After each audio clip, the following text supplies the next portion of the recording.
সমুদ্র সৈকতে হাজার বছর পর বিশ্বের তীর্থযাত্রীদের জন্য এক নতুন জগন্নাথ ধাম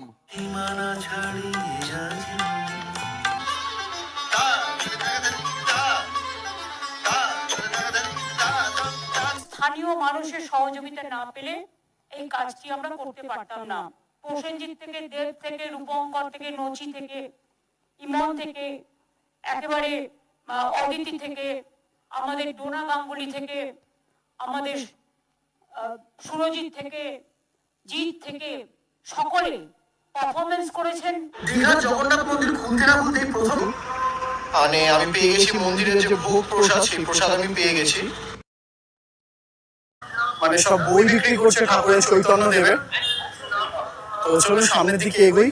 তাছাড়া জায়গায় জায়গায় কিন্তু সবাইকে এরকম জলের বোতল প্রোভাইড করা হচ্ছে, যেগুলোর জন্য কিন্তু কোনো টাকা লাগছে না। যেমনটা আপনারা দেখতে পাচ্ছেন, কিন্তু বিভিন্ন রূপে সব দেবতারা এখানে চলে এসেছে আমাদের দীঘার জগন্নাথ দেব মন্দির ওপেনিং এ। ভীষণ সুন্দর লাগছে। এদিকে আরেকজনও রয়েছে, কিন্তু এই দেখুন আলাদাই কিন্তু একদম ব্যাপার স্যাপার এই মুহূর্তে দীঘার বুকে। প্রচুর বেল্ট পরা, এখানে কিন্তু প্যান্টের বেল্ট পরেও ভেতরে যেতে দিচ্ছে না কাউকে। জুতো থেকে শুরু করে ফোন বা প্যান্টের বেল্ট কিছু পরেই ভেতরে যেতে দিচ্ছে না।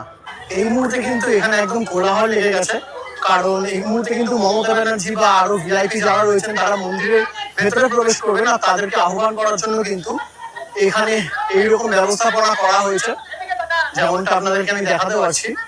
বেশ সুন্দর, সবার হাতে কিন্তু শঙ্খ রয়েছে, সেটা যখন সবাই মিলে একসাথে বাজাচ্ছে বেশ সুন্দর লাগছে ব্যাপারটা। আপনাদেরকে দেখাই এই মুহূর্তে দীঘা করে কিন্তু ভিআইপি যারা তারা আছে। আর এখানে যেরকম আপনাদেরকে একটু আগেই দেখালাম, সবাই দাঁড়িয়ে রয়েছে আহ্বান করার জন্য ভিআইপি বা চিফ মিনিস্টার আমাদের রেসপেক্টেড মমতা ব্যানার্জিকে।